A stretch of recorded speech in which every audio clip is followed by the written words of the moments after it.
베드로전서 5장 6절 말씀입니다. 우리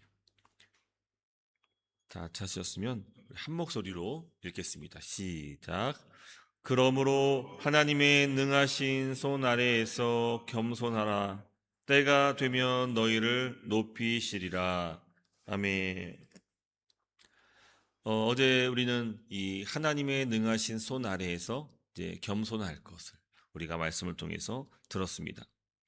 자, 그런데 이제 궁금한 것은 겁니다. 도대체 언제까지 겸손이 낮아져야 됩니까? 만일 그 낮아짐과 겸손의 그 자리가 계속 끝없이 이어진다면 사실은 다 누구라도 지쳐버릴 겁니다. 견딜 사람은 아무도 없을 것입니다. 회복의 때가 있어야 되고 또 다시금 도약할 수 있는 시기가 필요한데 주구장창 계속 낮추시고 연단하시고 고난 주시고 이러면 믿는 성도라도 이것이 참 힘듭니다. 6절은 오늘 본문에서 이렇게 말합니다.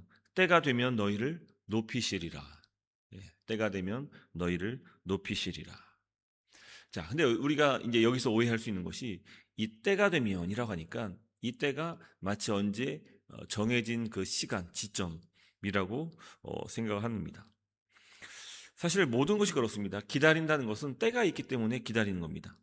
우리 인간 관계에서도 뭐 서로 좋을 때가 있고 또 다툴 때가 있으면은 또 풀릴 때가 있는 것입니다.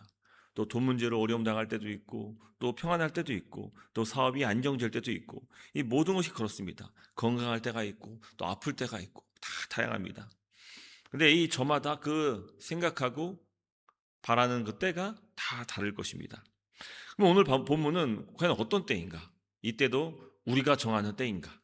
이거 우리가 어느 정도 이 정도면 되겠지라는 그 시점이 바로 오늘 성경 본문이 말하고 있는 그 때인가?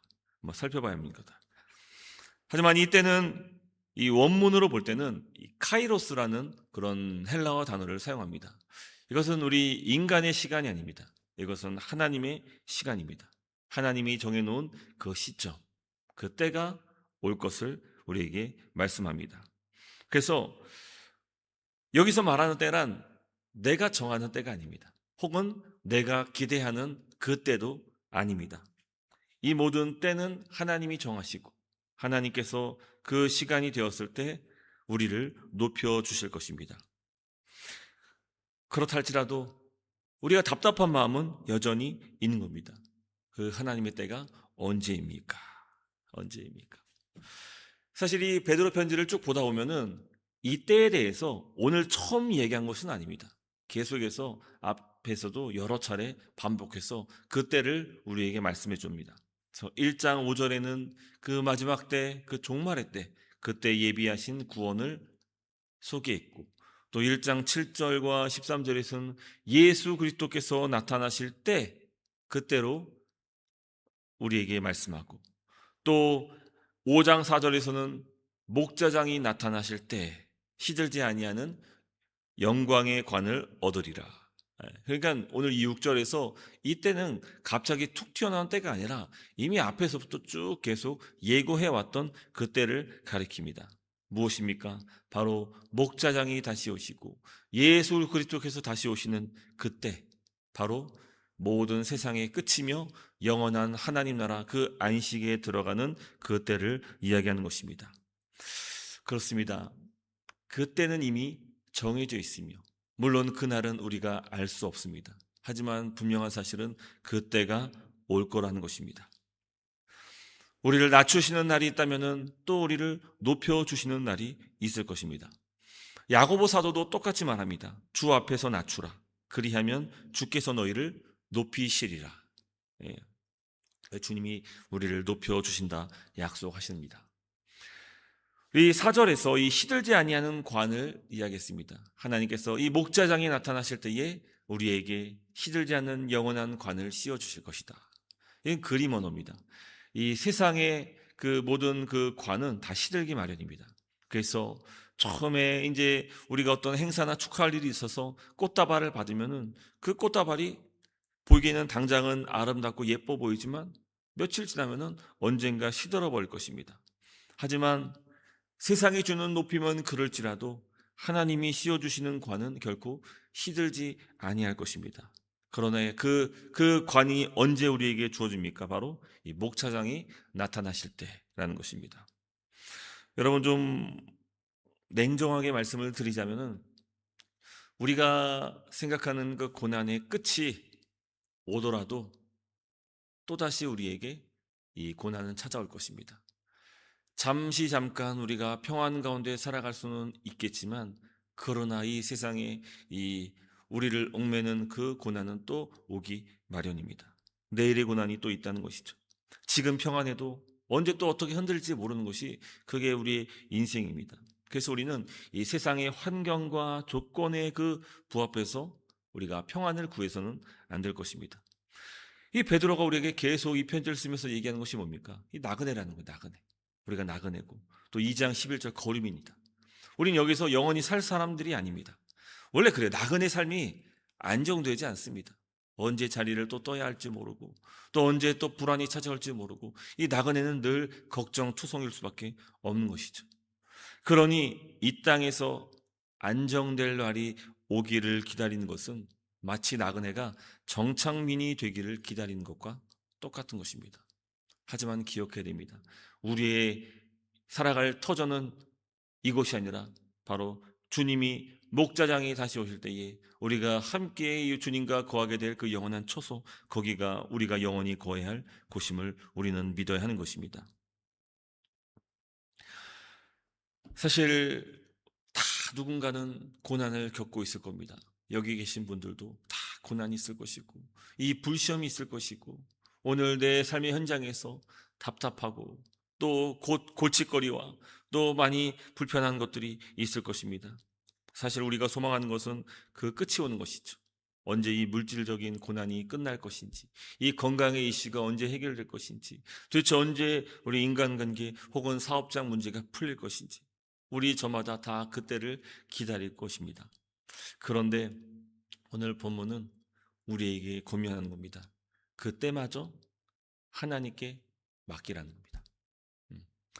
고난의 시작도 하나님이 정하셨다면 고난의 끝도 하나님이 정하실 것입니다. 결코 내 의지와 내 뜻으로 컨트롤할 수 있는 것이 아닙니다. 그래서 그것을 인정할 줄 아는 그 성도가 바로 하나님의 능하신 손 안에서 겸손한 자인 겁니다. 겸손. 주일에 말씀드렸듯이 여기서 말하는 겸손은 우리들의 태도를 얘기하는 것이 아닙니다. 바로 하나님 앞에서 모든 것을 신뢰하고 의지하며 맡길 수 있는 그 자세, 그 태도, 그 겸손, 하나님께서 오늘 우리에게 요구하시는 것입니다. 1장 6절은 이 고난을 여러 가지 시험으로 말미암아 잠깐 근심하는 것이라고 말씀합니다. 여기서 주목하고 밑줄 그어야 될 단어는 잠시입니다. 잠시. 여러분 보세요. 그 고난이든 그 여러 가지 시험이든 끝이 옵니다. 그것이 영원할 것이 아니라는 겁니다. 아니, 목사님 무슨 말입니까? 지금 5년째 10년째 계속 그 불시험 가운데 힘들고 있는데 무슨 언제 끝난다는 얘기입니까? 여러분, 제가 얘기하는 것은 이 잠깐은 그냥 우리가 생각하는 그 일시적인 잠깐을 뜻하는 것은 아닙니다. 또 그 말은 또 고난이 가볍다는 그런 말도 아닐 것입니다.